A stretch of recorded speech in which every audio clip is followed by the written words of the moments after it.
परंतु एकता के अभाव में वे मुगलों की जगह लेने में असफल रहे।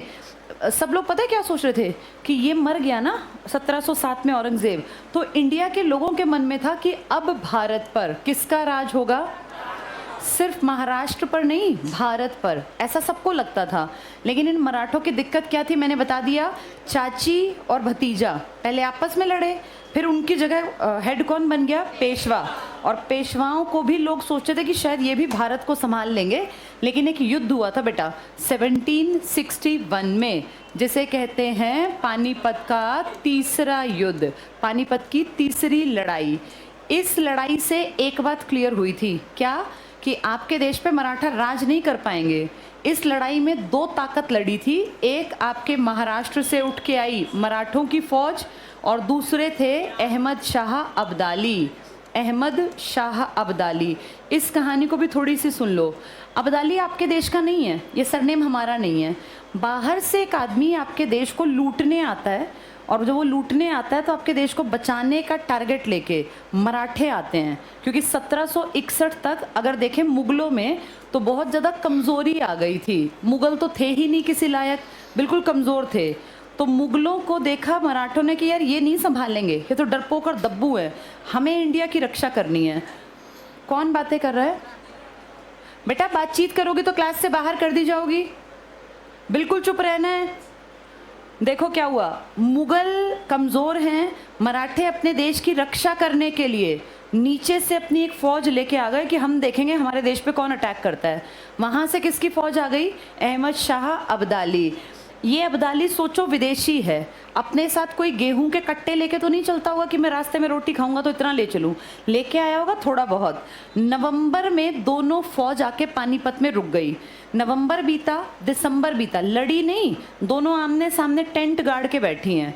वो सोच रहा है इसका राशन पानी खत्म हो जाए तब लड़ूं, वो सोच रहा है इसका राशन पानी खत्म हो तब लड़ें, क्योंकि खाने को रोज रोटी चाहिए ना बेटा। 2 टाइम बारात से भी बड़ी कितनी कितनी बड़ी फौज आती थी, इतनी रोटी, इतना चावल, इतना गेहूं कहाँ से आएगा। तो दोनों फौज पड़ी रही। अब ये विदेशी है, इसका गेहूं आटा खत्म नहीं हुआ, लेकिन हमारे देश वालों का सब सामान खत्म होने लगा।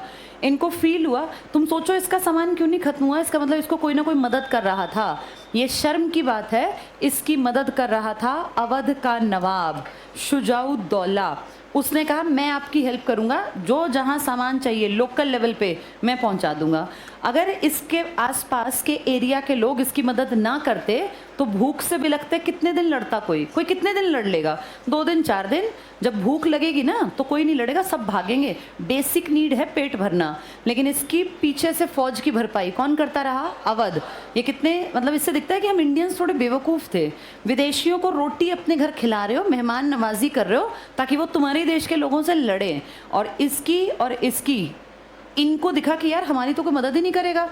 महाराष्ट्र से यहाँ तक रोज़ तो गेहूं के कट्टे नहीं ला सकते, सारी चीज़ें खत्म होने वाली हैं। फाइनली इन्होंने जनवरी 14 जनवरी हमारे लिए शुभ दिन होता है, मकर संक्रांति होती है इस दिन हिंदुओं में, और ये प्रॉपर हिंदू थे। मकर संक्रांति पे भगवान शिव जी का नाम लेके सुबह सुबह और इनकी फौज पे अटैक कर दिया। ये अटैक कर दिया, तब तक ये था कि शायद यही जीतेंगे, लेकिन उल्टा पड़ा बेटा ये अटैक। इनकी फौज हारी, और हारते हारते लगभग सारे जो धुरंधर योद्धा थे ये मारे गए। कहते हैं 28,000 मराठे मारे गए थे, महाराष्ट्र की बेल्ट के लोग। ये क्यों जीते, क्योंकि इनको मदद कौन कर रहे थे, हम लोकल लेवल के लीडर्स। और ऐसा मत समझना कि इसका नुकसान नहीं उठा, अवध के शुजाउद्दौला को आगे जाके देखो लड़ना पड़ा था और वो हार गया था बक्सर का युद्ध। 3 साल बाद की तो घटना है, 1764। ये दिखता है कि हम लोग कमज़ोर थे, हम इसमें विदेशियों से हार गए और आगे जाके 64 में फिर अंग्रेज़ों से हार गए। अंग्रेजी भी विदेशी और ये अब्दाली भी विदेशी। इस लड़ाई की हार में एक बात क्लियर हो गई कि इंडिया पे कौन राज नहीं करेंगे, मराठे। इस बात से खुश हुए अंग्रेज़ कि चलो मराठों की यहाँ बेइज्जती हुई। अंग्रेज़ साइड में खड़े हुए हंसते थे कि खूब लड़ रहे हैं, झगड़ रहे हैं, अच्छा अपना नुकसान कर रहे हैं। उनको दिखा कि ये इतने कमज़ोर हैं कि इंडिया पे राज नहीं कर सकते, इसीलिए बेटा वो बक्सर की प्लानिंग करेंगे। देखो 1757 और 1764 कौन सी लड़ाइयाँ हैं ये, प्लासी और बक्सर। इस बक्सर से पहले क्लियर हो गया था कि कौन कमज़ोर हैं, मराठे। तो बस फिर बाकी ये अवध ववध तो सारे सुधार ही देंगे अपने आप। देखो राजनीतिक रिक्तता को केवल मराठा भर सकते थे, परंतु एकता के अभाव में मुगलों की जगह लेने में असफल रहे। ये पॉइंट समझ में आ गया। नेक्स्ट देखना, शिवाजी के पोते शाहू को औरंगजेब ने 1689 से कैद कर रखा था। किसने पकड़ रखा था शिवाजी के पोते को? ये किसका बेटा है शाहू? शंभाजी का। लिख लो यहाँ, पिता शंभाजी। शंभाजी को मरवा दिया था, जिंदा आदमी की चमड़ी उधड़वाई थी। नेक्स्ट देखना, औरंगजेब की मृत्यु के बाद शाहू को 1707 में रिहा कर दिया गया। टिक कर लो, ये किसने रिहा किया? वो बेखबर कौन था? लेकिन शाहू और चाची ताराबाई ये कोल्हापुर की बेल्ट में थी, इनके बीच गृह युद्ध छिड़ गया। गृह युद्ध होता है बेटा घर की लड़ाई, इन दोनों की छिड़ गई।